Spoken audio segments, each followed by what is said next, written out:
Hello, how you guys doing? James here. I hope you're having a pleasant day and a good day out there, and hope everybody's doing well. So, yeah, I wanted this video is going to be pretty interesting. Kind of put together from a couple content creators, and I really didn't want to go this direction, but right now it's kind of a thing that America hasn't really figured out why we are separate. And so I'm going to play a little bit of these content creators from these different communities of people surrounding, the situation in the United States and other places. We're going to examine why is a division when it comes to black people and these other different groups of people. And you're going to hear from some people in the community. So, and shout out to the content creators for putting this on his channel.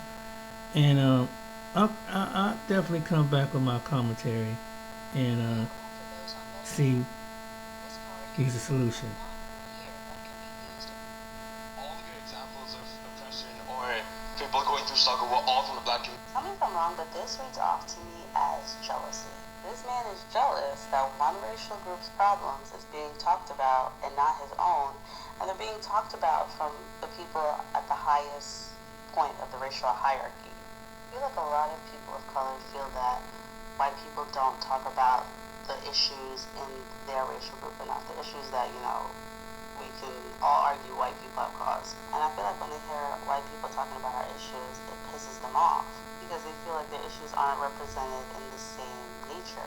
But instead of being mad at white people, they're mad at us, and they're mad at how active and loud we are about our problems, except when they need us to act for them because they feel like our tactics work. Because then they pull that POC unite. I think these groups need to learn that they will never get anywhere hating on black people. And they will never get anywhere trying to kiss the YT man's ass. If you feel like your problems are not being talked about, Great philosopher Socrates once said, "To find yourself, think for yourself." if you feel like your problems are not being talked about, be louder. But don't get mad at one specific group because they're doing what they have to do to be I think you build a foundation of your speech on working against identity politics, yet I think so conveniently, and it was kind of ignorant, that all the good examples of oppression or people going through struggle were all from the black community. So if you could so conveniently use one specific ethnicity to kind of propagate your ideals, is that not identity politics in itself? You allege I only spoke about what black people face in this society and that that's a form of identity politics. In fact, it is not. First of all, I spoke about the Bangladeshi women in the sweatshops sewing our clothes. I talked about women who've been forced to have children against their will in that form of enslavement. I spoke about trans people who have faced over 500 laws this year introduced or passed. Not to mention the terror that's enforced against them. I spoke about what happens on this planet as a whole as it is heating due to the destruction of climate change driven forward by the system of capitalism and imperialism. So if you missed all that, I'm not surprised if you also missed some of the scientific undergirdings of it. But to be fair, I will walk through it again. I speak about black people in a very pronounced way when we come to revolution because the exploitation, the enslavement, the dehumanization and the degradation that's been inflicted on black people is foundational to this society and this system. And that is scientifically a fact. It's evidence-based. The wealth of this country, the territorial reach of this country, the military strength of this country got its roots in American slavery, the chattel slavery of black people. And then on that foundation, the ideology of white supremacy, of black inferiority, was propagated. It was made a bedrock of one of the glues of this society, and it has been woven into this society ever since. The forms of oppression have changed. It took a civil war to end slavery, but then what happened? After not even 10 years of Reconstruction, where black people were brought into some rights within this country, that was betrayed. The troops were pulled out, and black people were re-enslaved in new conditions, slavery by another name, sharecropping for generations.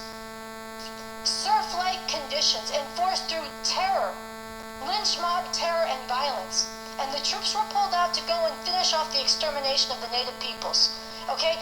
Then, another generation comes up in the face of changes in the U.S. economy and the need to pull black people out of the South and into the factories. Black people stood up and they waged struggle in the civil rights movement. They gave their lives, they stood up. White people stood with them. They went down from the north and stood with them. This upended Jim Crow. It was heroic. That many did just unbelievably brave things. And then that was dismantled. And what did this system come back with? A new Jim Crow of mass incarceration that has ground up millions of black lives. So when I tell the story, this is science. When I tell the story of a black woman in Harlem with binoculars next to her window, watching in terror every time her 12-year-old, 13-year-old son crosses the street because of what police do every day to black people. Every fucking day. When I talk about that, that is a particular that concentrates a huge reality that is defining to this country. And that's scientifically true. It's evidence-based. It's woven into the fabric of this society. It's culture, it's economics, and it's global reach. And so we can debate. If you want to argue that's not scientific, bring some evidence. If you didn't hear the science, then please. No, go ahead. Go ahead. Tell me that it's a marginal thing. Tell me that to talk about that, I'm pimping off of it. I'm acknowledging reality. You want to say it's not defining to this country, that we shouldn't talk about it? I want you to talk about it. I am talking about it, yeah. Just the fact that something actually happened is true. Yeah. Doesn't anything that's empirically based is not science, right? It's like saying anything that's true is a scientific way, like in science, it's not. So I understand. Okay. Okay. Let me help. Oh, go ahead. Maybe he should get the mic.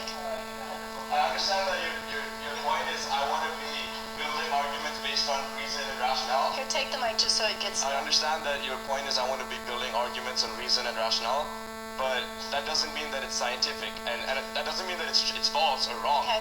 I'm saying that the validity of your argument doesn't increase by throwing the word science out.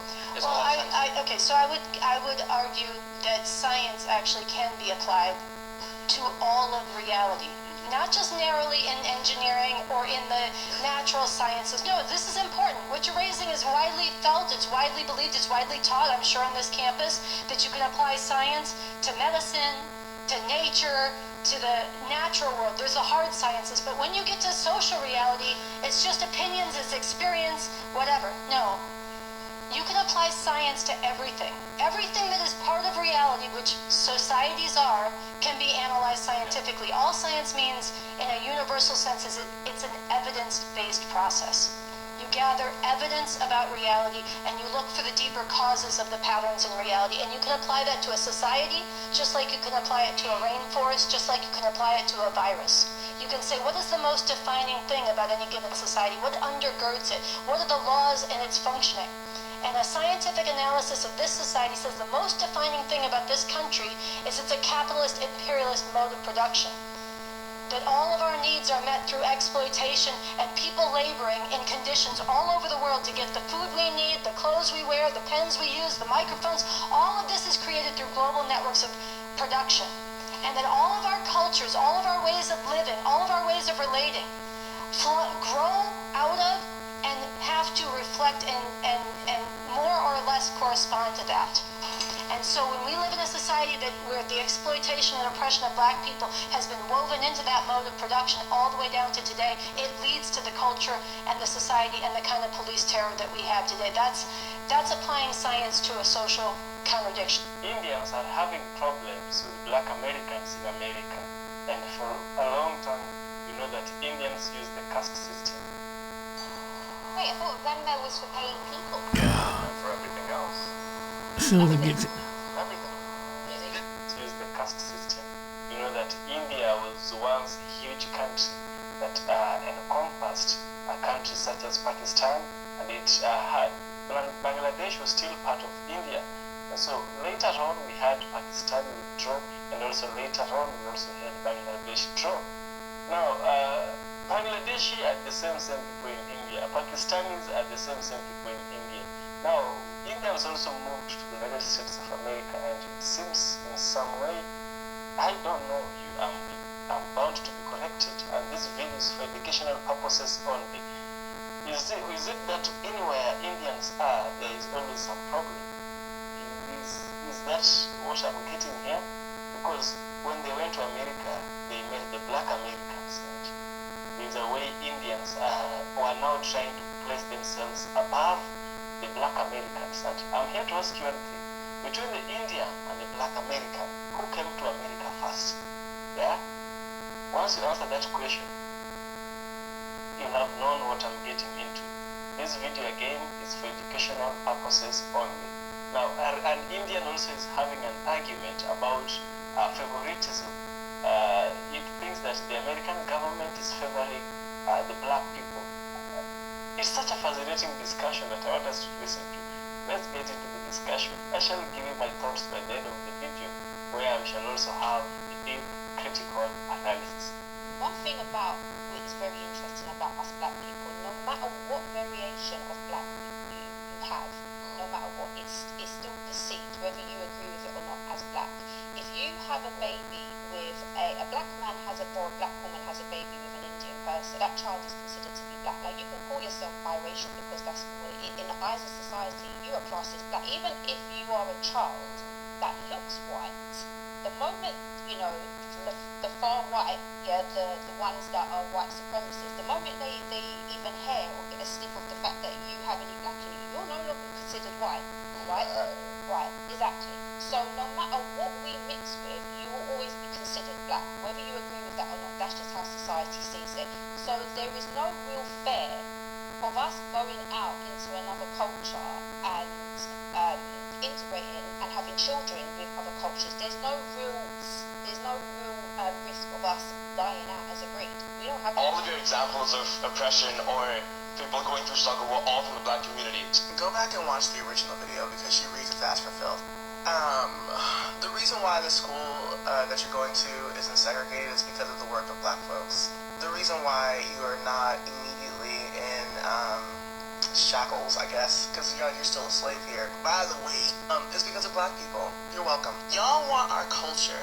You want our food, you want our dances, you want our medicine, you want all the things that black people are and provide.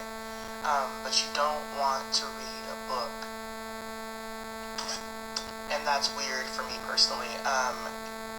Y'all don't come over here and like read any type of anything outside of your anti-black rhetoric that you're given from your parents and from other folks who tell you that black people are the reason why this country is whatever.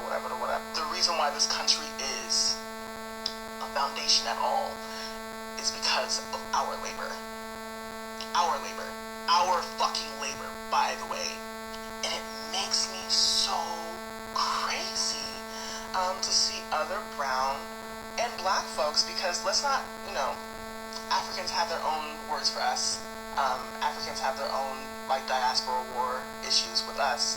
But the reason why you're over here is because of black Americans. The reason why you're over here and thriving is because of black Americans.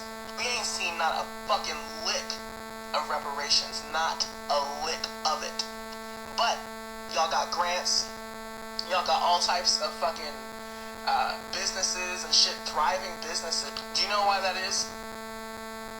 I don't think they know why it is. And that's your fucking problem. You're gonna end up just like these white folks, ass the fuck out. And black folks are gonna be fine. Specifically black women. I don't have any hope for black men, but that's another story for another day. Brown immigrants will get this one whiff of white supremacy, what do you call them shits? Benefits, white supremacy benefits, and they don't let go. They love it. They love some white supremacy benefits. Y'all have fun with that shit. Really thrive with it. I hope it works for you. On working against identity politics, yet I think It's funny to see how y'all want to be in close proximity to whiteness. At the same time, you know what? I'm not even gonna say shit, and no other black person should even say shit, because right when this shit blow up in their face. If you live with diabetes, you're making decisions constantly. Whereas we are seeing all the fallout with ICE and how they are, doing the mass deportations. We talked about, as the Latino community has been asking, FBAs, hey, where where y'all at, and we have asked simple questions. Hey, why aren't you asking where are the Asians? And now the Asian community is starting to respond to some of this. Case in point, there's a young woman from the Asian community that's going to give her insight on why her community has not been responding, even though a lot of them are illegal immigrants too. They're in the same position as Latinos. Let's go ahead and check this out. So I'm actually seeing the topic on why Asians don't speak up when it comes to a protest or speaking up for our rights. Because they honestly do not think they're a minority. A lot of Asians live under that whitewashed world. And that comes from me speaking from experience. As a Vietnamese woman with black kids, I've heard every racial slur there is. Why are you with a black man? Your kids are gonna be dark. Your kids are gonna be like charcoal. Majority of Asian people are Trump supporters. They don't speak up, they don't fight, they don't speak on the situation, they don't even like talking about the situation. And when they do, they sound stupid and ignorant. They don't like doing that because in their mind, they're white. Majority of Asians feel the whiter the skin, the better. And that's all I'm going to say on that. That's why they don't speak up. That's why they don't make a scene when it comes to fighting for our rights. Because they think this is not going to affect them. As if 12 Vietnamese nail techs just didn't get deported because they're illegal immigrants. So let's be clear on why this is happening and who it's happening to, because it's just not Mexicans, okay? As you heard what this woman said here, that her community is basically whitewashed. They feel that they're not like the rest of them. See, white supremacy has had a horrible effect on the world. You're seeing that same practice in the Asian world. You see the same practice in the Latino world. This colorism. If you're the closest to white, you're better. And if you're dark, you're horrible.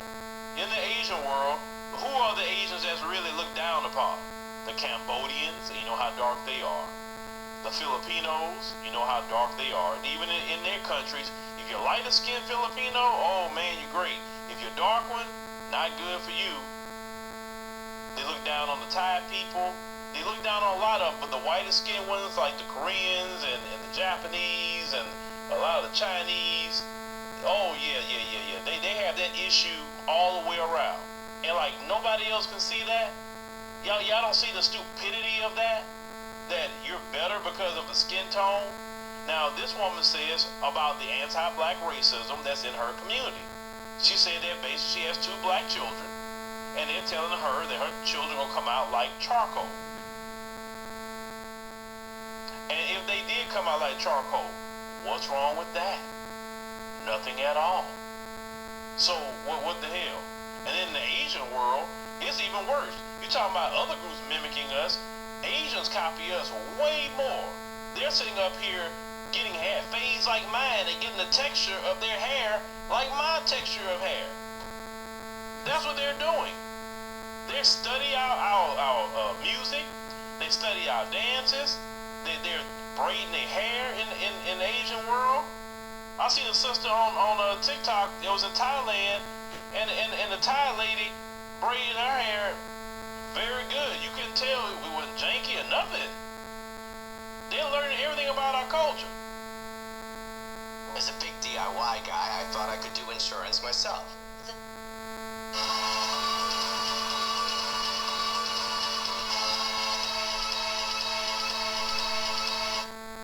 Hi, Sudis, how are you doing? Welcome to Nario. So thank you so much for the support. Hope you all are doing great. So I came across this beautiful sister's video, and you all know how brilliant her videos are, and this one also did not shock me, right? So why did she was like, talking, and she was like talking how come like all of a sudden there are like, there are white Caucasians, and there because there are no white Caucasians in the Bible and all that. And so she also talked about Gaza and how, when people talk about Gaza, Palestine, and all that, how when you talk about Gaza, the only thing you see, and this is absolutely true, the only thing you see is just the white-looking Palestinians or the Gazans. How come you rarely see the people that because like each land there are indigenous people to the land, which should be people are the Afros, people that look like me. But you don't get to see that. And this is something that I've been wanting to, I know it already because, I remember a video Sister Crystal Black talked about, that how come that in Palestine that there is what they call people that look like me, that is Abib, right? And she said, why is it that it is only this face that we see when they talk about Gaza? Why is it that people that look like me are not always at the forefront? And how do they treat people that look like me there? You know what? Let's get into this video.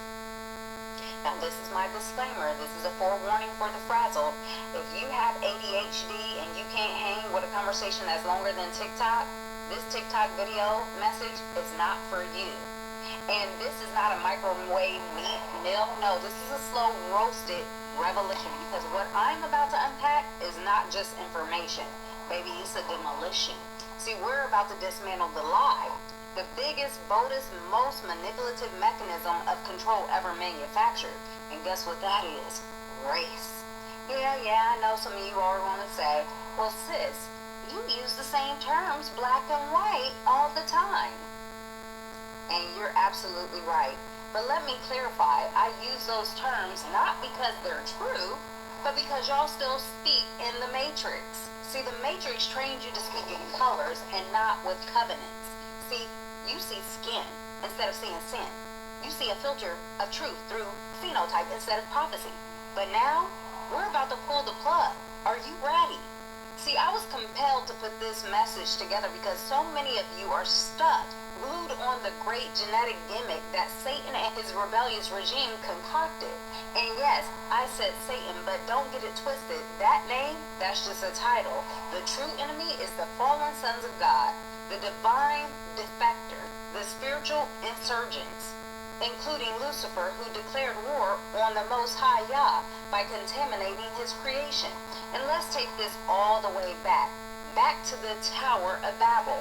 Back to the sons of Japheth, Noah's deeply melanated, did y'all hear that? Melanated lineage, who after the divine judgment, they migrated from Africa to colder climates. And what did they encounter there? Well, isolation, mutation, disobedience, recessive genes. They got bottlenecked genetically and spiritually. And in that exile, guess what? They bred not just with Neanderthals, but with the Watchers, the fallen ones, the very beings that Genesis 6 warned us about. And here's where it gets diabolical. They didn't hide it. No, they actually bragged about it. They called themselves blue blood, as if their pale skin was a badge of divinity. Royalty through inbreeding, not righteousness. A perverse priesthood claiming dominion through degeneration. And from that poisoned bloodline, they built thrones. But thrones not built on truth, but built on the backs of black bodies, biblical theft, and Babylonian blood contract. So don't come at me crying color doesn't matter when the entire world system was built on bleaching the book and replacing the chosen. But let's be clear, this deception isn't just accidental, it's architectural. This is why race was chosen as the mask, because it hides what's really at stake. Bloodlines, birthrights, and biblical authority. And if you still think this is about skin color, baby, you're playing checkers in a chess match designed by celestial traitors. Now buckle up, Buttercup, because the next part, we're diving into hybrids, heavenly betrayal, and how the world got hijacked by beings who look human but never carried Yah's breath. Isn't it strange how people with the most power always seem to play the victim the loudest? How is it that the ones scripting society stories sit at the top of every network, every bank, and every boardroom, and yet no one dares question their grip on the narrative? Let me ask you this. Have you ever held on to truth so tightly only to realize that it was nothing but tradition dressed up in theology and propaganda? Have you ever dared to question the script only to feel like a traitor to your own faith, your people, and your own upbringing just because something deep in your spirit whispered, this just doesn't sit right? We're trained to look for evil in the shadows, in monsters and myths, in demons and devils, but not in dynasties, not in dollar signs, and not in those who declare themselves chosen while choosing corruption.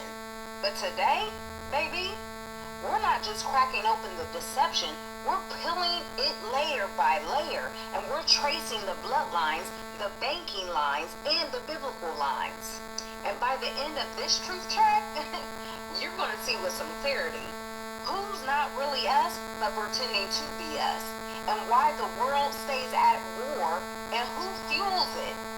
What was actually mutated in the garden, and who's the modern day synagogue of Satan. And we're going to discover how both white folks and black folks have been played like pawns in the master level demonic deception.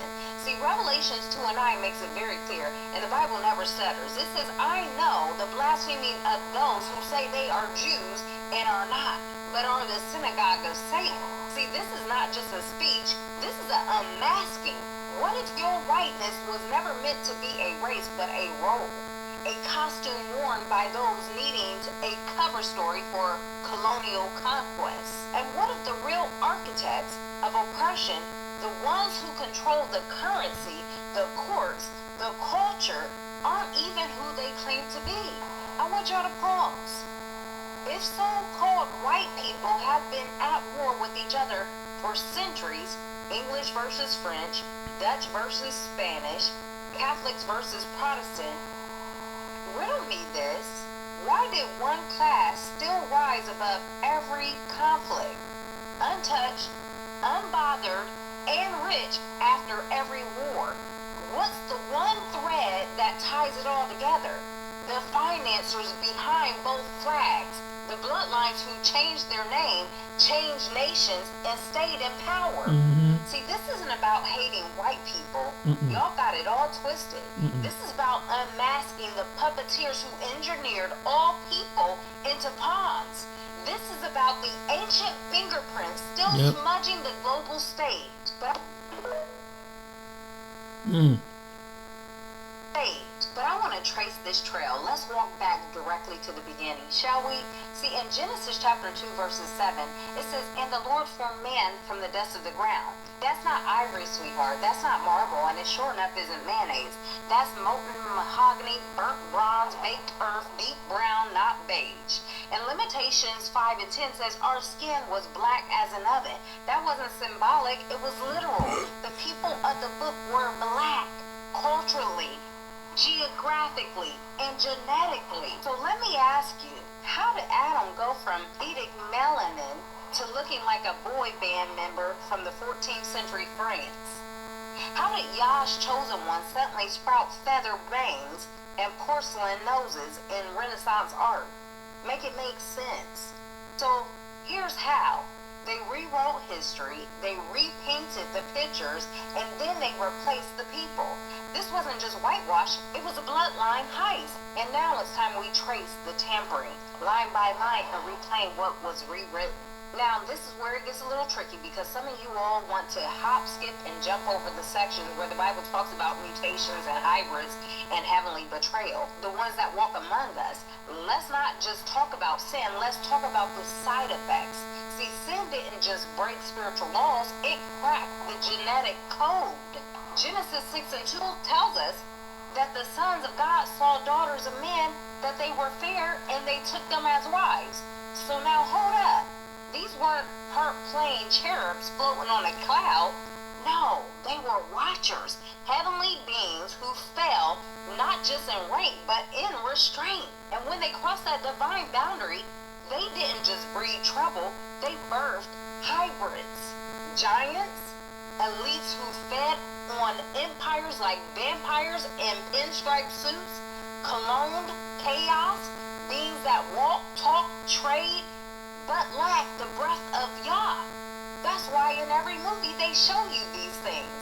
Jude 1:6 tells us, and the angels which kept not their first estate. They left their post, and what came after wasn't humanity as God designed it. It was something entirely different. So when you look around and wonder why certain folks seem to lack empathy, why they can nuke a nation, drink baby blood, and still sleep soundly at night, maybe, just maybe, it's because they were never fully human to begin with. But I want to talk about how the Ashkenazi Jews rose to power with courts and prophets. I want to shift from the spiritual war to the shipping lanes. See, I want to give you all these receipts because it's important to have the receipts, right? See, I brought a whole filing cabinet for you. In Rudolph Windsor's book, Babylon to Timbuktu, he actually says the European Jews were the ship owners and some had stock in the slave ships. And in the book of Secret Relationships Between Blacks and Jews, Volume 1, it tells us that in virtually every slave-holding area of the New World, Jewish merchants frequently dominated it. Dr. Mark Lee Raphael also said Jews were majority of the slave traders. Did y'all hear that? Majority. So let me make this plain for you all. They weren't just slave holders. They financed the voyages. Y'all hear that? They insured the cargoes. They owned the ports. They owned 75% of the slave ships. Y'all hear that? And yet, they hid behind faces of white Christians. Are y'all seeing it? They weren't the whips in the hand. They were the lenders behind the lash, the contractors behind the chains, the capital behind the colonizers. So no, white people didn't build white supremacy on their own. They were the foot soldiers. Now, I talk about this in my other previous videos, so if you haven't seen that video, y'all need to go back and look at that. But the foremen, the funders, the family offices pulling the strings, guess who that was? That was the Ashkenazi Jews, banking dynasties. And while they played the role of victim in public, they sat in the counting house calculating profits per person per pound of flesh. So tell me again, who really wrote the rules of this world? But I'm going to tell you who wrote the rules. Let's walk this one real slow, because truth doesn't need to scream, it just needs to be shown. Who are the Ashkenaz really? I want to dismantle this illusion layer by layer. See, white supremacy isn't white led, it's white leverage. The real power brokers, names like Rothschilds, Rockefellers, Warburgs, Soros, men who didn't just play the system, they actually built it.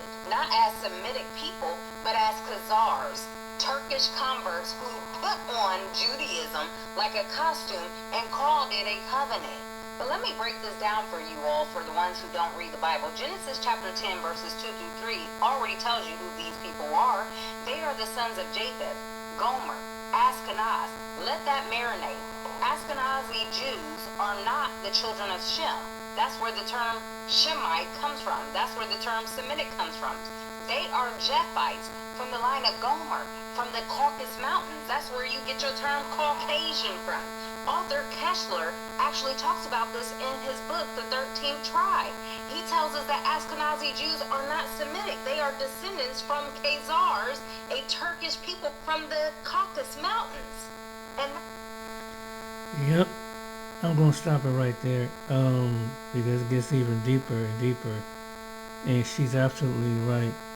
The world is set up by class, and these people who are complaining against us as a people want to be part of that class. They want to be a part, but they don't know the whole story. All these different ethnic groups don't even know about this stuff. As a collective, they don't know. I mean, name any ethnic group that, from Latinos to Asians, East Indians, Africans, and other people who come to this country and like they do in other places like Europe and other places. They don't understand the bigger picture, but you're taught to see. And it's like I mentioned a long time ago, everybody want to be a part of this totem pole. Black people on the news is shown that they're down here. Some white people, by the complexion of their skin, is shown to be up here. So what class you want to be with is that you want to be up here. And so all the ethnic groups want to be up with the upper class. They want to be with this certain type of class. And they figure by education, which is true, hard work, which is true, but there's always got to be someone. But at the same time, the media used us to demonize. So some of these other groups from the past maybe 40, 50, 60 years have generationally have put black people as the demonized, even though we're the architecture and the builders behind it. So that's where the division came in. That's the reason why they don't want to, that's why they keep us separate apart. And they don't want to talk about this, but she dumped the whole, and the people that she mentioned towards in the beginning, they the one to set the system up like that. And even though in your cities, in your towns throughout America, some of these people are throughout America have the institutions to have it, even the way, like here in Ohio, Columbus particularly, it's set up that way. Like you go to north of here, you have a certain groups like the East and some Africans. They even in their position in different areas. But your real wealthy white people, majority of these people don't stay around them. Even when they come as immigrants, majority of the immigrants are in the inner, like in the city, it's kind of borderline, which was the suburbs. One thing about gentrification in cities like Columbus, that what they did was your politicians and your representatives was they designed the area when their representatives went over there into these people's country, and they had people here to set things up with banks and institutions to give these people home in designated area. And I believe that these same people design these people to be in the areas where they at. Because you go in the predominantly white area, let's say for like, well, we got a wealthy area like Upper Arlington is right next to or Grandview. Those areas reserved. You don't see that many, you don't see a vast majority of immigrants in Grandview. You will see the vast majority, and there's some there, but they're not in high numbers. And there's a reason for that. So they put it in the mostly working / poor class neighborhood. They designed it. And I can take you to a different parts of town and you can see, give you a good demographic, what kind of people, what kind of money that people make. There's white people there too, but they're like at a certain, the housing, the market and everything is at a certain level. So that's the reason why these people come over. But they can never get over. And these people who are responsible come from these wealthy areas, these politicians, these representatives that have some type of wealth and set up the system over here. So when these people come over, I think that they see the upper class. That's why some of these people work for them in their corporations. That's why they live in your wealthy towns, in your cities, and outside of Los Angeles, whether it's outside of Dallas, probably outside in Manhattan, New York, or these bigger other cities, because they set this up for it to be declined. And then right now, what you see with this it's a spiritual warfare, and it's among the vast majority of the people that look like this country's community. We're not in it as black people. That's why I said, why are we getting demonized? They the ones setting the system up. They the one making it. They make the divisions among the people and putting in certain classes. And this is what they clashing in politics all the way down from the high level to the low level. That's what this is all about. But then they use our politics, use faces like this. Watch. Family and fellow soldiers, I'm the Professor, and this is the moment of truth. People could benefit a lot if they learn to mind their own business, not just on the personal level, but also if you're, say, an elected representative, you should be minding your own business, or at the very least, that of your own constituents. I told you about how Newark's mayor, Ras Baraka, pulled his attention-whoring stunt at an ICE facility in New Jersey. There were also a few other do-nothing bootleg politicians in tow, one of which being Representative LaMonica McIver. And because these clowns were performing for the cameras, she decided to be all extra with it. And at the time, she probably thought that she got herself a few good headlines for herself, a couple of interesting images. She can certainly use them for campaign fundraising, which is the whole point of this kind of stuff. But instead, it's also gotten her something she didn't count on, an indictment from Trump's DOJ. A federal grand jury indicted McIver on 3 counts of forcibly impeding and interfering with federal law enforcement officers. The indictment alleges that McIver interjected during Baraka's arrest, yelling, "Hell no," and that she attempted to thwart the arrest by putting her arms around Baraka. The indictment goes on to say that McIver slammed her forearm into an officer and reached out and tried to restrain the agent by forcibly grabbing him, and that she pushed past a second agent using each of her forearms to visibly strike him. Now, of course, obviously, this is Trump's DOJ, but like a lot of these prosecutors in general, they like to use all sorts of action verbs that are over the top. They exaggerate and not outright lie. I sincerely doubt that this overweight bureaucrat turned into an MMA fighter on the spot, especially under those circumstances. So there's a lot of people out here who are trying to milk this incident for all it's worth. But since the indictment, McIver issued a statement saying, "I was simply doing my job," and that Trump in the indictment was simply meant to scare me out of doing the work I was elected to do. Notice she didn't say a single word about the voters. She didn't say, "I'm doing what the voters wanted me to," or "I'm protecting my voters," or "I'm sticking up for my voters." She's not protecting anybody. The people that she was out there showing out for the cameras are people who are not even citizens. The individuals in that ICE facility were not U.S. citizens. They were illegal aliens. That's the reason that they were in that facility in the first place. She wasn't there to represent her constituents. She wasn't there because she was elected to do that, because none of the people that she's trying to stick up for elected her. They didn't vote for her. And obviously her own constituents, the poor deluded fools who voted for her, those individuals are not represented in that ICE facility. They're not the ones being deported, so what the hell is she doing it for? This McIver woman is part of the Congressional Black Caucus, and I'm not even going to play the game of whether or not this woman happens to be a tether or not. As far as I'm concerned, if you're not standing up for our group, if you're not standing up for Black Americans, specifically those of us who came out of slavery in this country, then as far as I'm concerned, you might as well be one of the tethers. I lump you in with them regardless. Because when we're talking about issues like this, it's just like when I talk about being black first. That goes beyond just a specific lineage. If you're a black person anywhere on this planet, you're supposed to be standing for an oppositional ideology to white supremacy, an oppositional ideology to anti-black racism, and that starts with all of the ignoring of our interest in issues that goes on constantly, like what she's doing. The Congressional Black Caucus, their word means absolutely nothing. They don't have any stroke. I don't see any black people, especially young black people, giving a rip about Miss McIver's self-imposed hardships. The black grassroots doesn't care about her little problems. She can be sent to prison for life for all we care. It doesn't matter because she's not standing up for us. But you want to know who else doesn't care about her problems? The Congressional Hispanic Caucus, La Raza, or any of these other Hispanic ethnic pride organizations. They're not riding for her either. They're not even talking about her. They're not backing her. They don't seem to even notice her problem, which was done on their behalf. This is the problem with all of that racial coalition stuff that people were talking about. That was a mirage that never actually existed, but it didn't stop people from spending decades chasing it anyway. Everyone else has been wrongly hopping on our history and our struggle because they recognize there's no substitute for the moral legitimacy that we represent.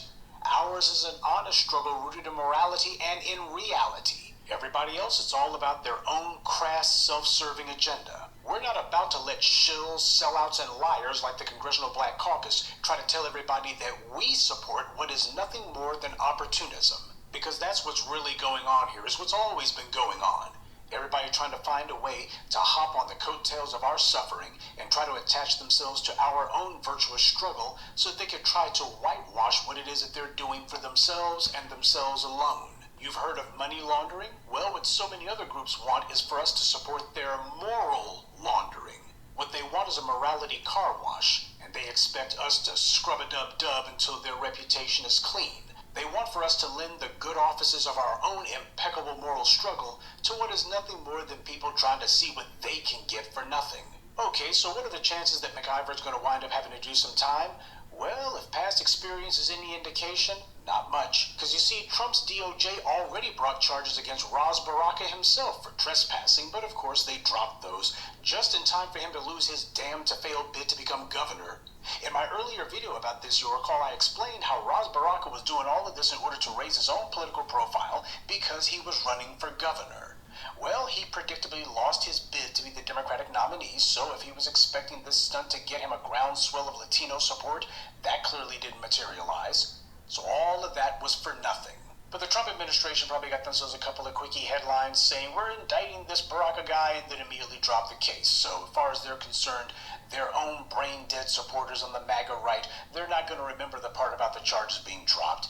They'll feel as if, well, at least he's taken the fight to those Democrats somehow, and that'll be enough to delight them for a while.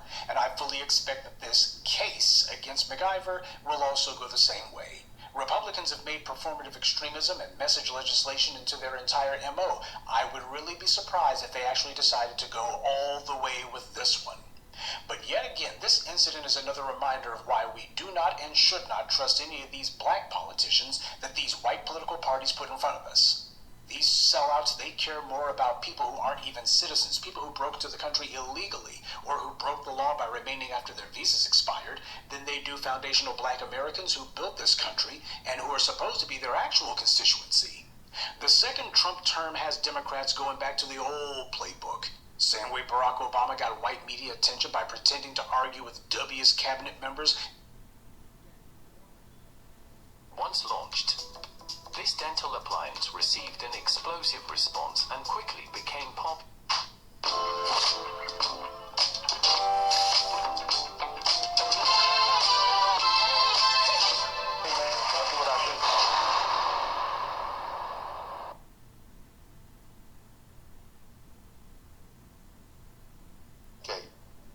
A broadcast of black women resting and not paying attention and all this foolishness. Get a little picture with your feet up somewhere. And the Hi, ma'am.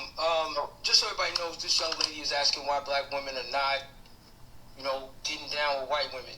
Let me explain something to you, ma'am. All your rights come from the feet and the back of black women. Where the 92% at? They want you to go out there and be their avatar again, their spirit animal. These white women love black women to be the spirit animal. Go ahead.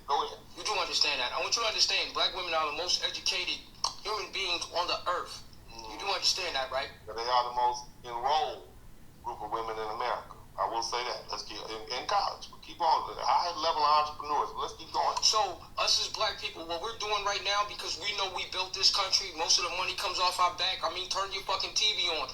We're not playing you guys' game no more. Nothing. You will not get any rights, any freedoms off anybody's black back. From this day and this point on, you done. We work for us. Like you don't want to hear that, brother. Don't nobody want to hear that. Latinos don't want to hear it. African immigrants don't want to hear it. Caribbean immigrants, nobody wants to hear that. Like war. The only men like war are white men. That's your husband, not black women's. Going back to that's what. 小红书. Listen what the Latino lady has to say to all. I have a discourse going on between, I think majority like Mexicans and the black community. And I just have to say to my Mexican people who are asking why the black people are not like protesting with us or whatever, why? Tell them why, baby. Why would they? Tell them why would we? 92% of their women voted for Kamala. 80% of their community of men voted for Kamala. 60% of Latinos voted for Kamala. And I believe the majority were women. 60% of Latinos voted for Trump. That's a little correction, but let's keep going. And the majority were Mexican. But that number is crazy. Considering that Hispanics and Latinos are becoming the fastest growing minority. Like, we are going to...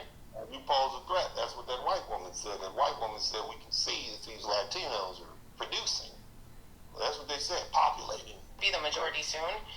And it's crazy for me to think that shout out to Lavelle, that number was so fucking low.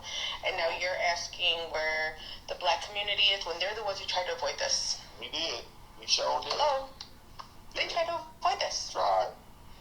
We all tried to tell you guys, even within my own community. I'm talking to you guys because I did the work. And I know other Latinas who did the work. We were on calls every fucking week. All right. My man Slim Shady says that we only have 600 likes. We got too many people in this chat room. Y'all hit that like button. Hit that like button. I'm going to put some church music on. Matter of fact, I might start singing up in here. I'll run all of y'all out here. Hit the like button. Go ahead and do it now. Go ahead and hit the like button. Right now, I need to get my likes up. All right? Don't play with my likes. Even if you don't like it. I don't care if you don't like it. Hit the like button. I'm going to stop right because my clock is going down. Anyway, what have we learned from this video, from these videos, is that everything's about status and class.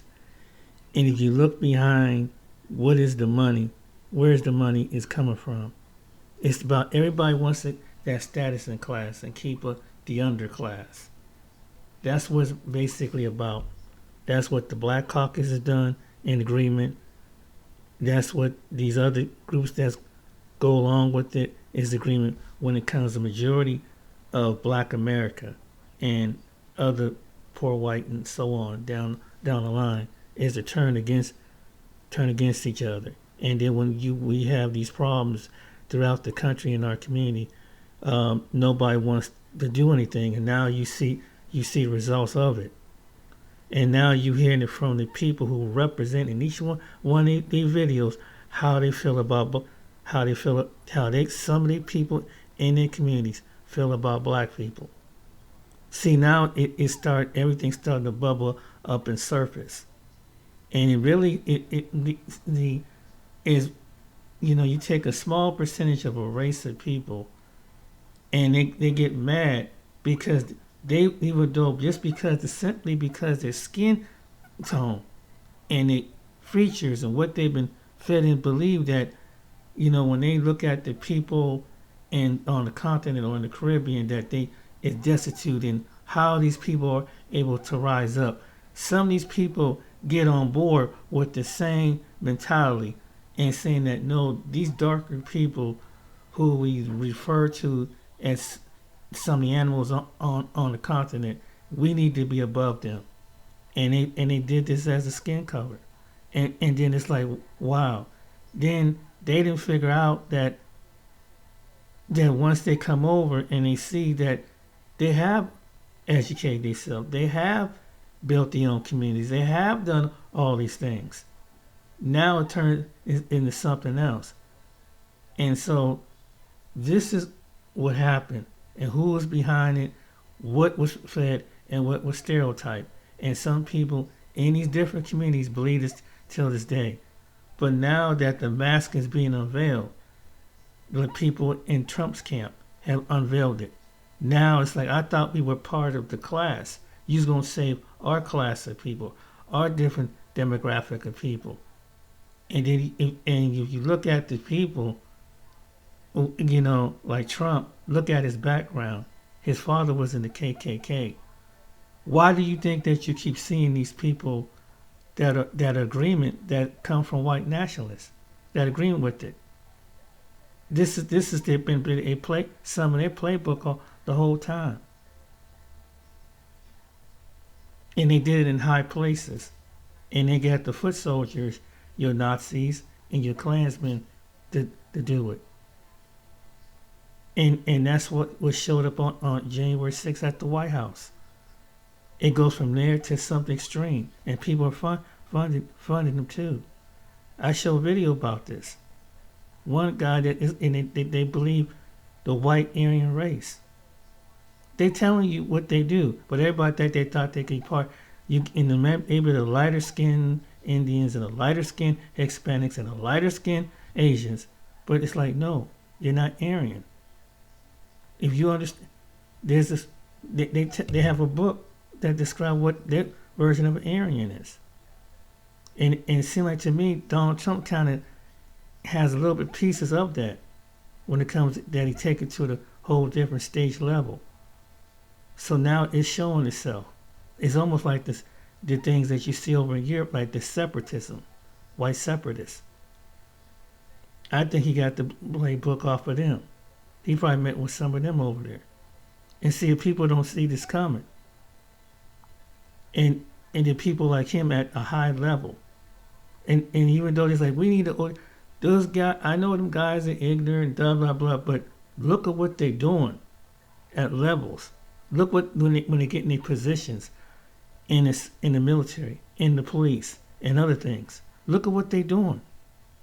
Now they turned it up. This is what we try to tell people. That, you know, and sometimes, you know, social media certain giants don't want to, oh, this is controversial. But the truth is going to come out. Now they're basically telling you from other platforms that, you know, that they walk this down. But everybody thought but what it all comes down to is everybody wants that status and that class. And there's got to be a lower class. In every part, these people's country, that they thought that they would be part of the class. And that they see the poor, you know, a demographic of people over here and assume that all of them, we'll stop them and put them in the press and everything. If it means we have to take away, and then your Democrat Party allow these other people to compete against the people here who already was going through layoffs and continually go through layoffs, and they're not doing anything about it. And then at the same time, they want you to come out and vote. They playing you on both sides, but it's the same people that allow these people to come over, and they playing status and class.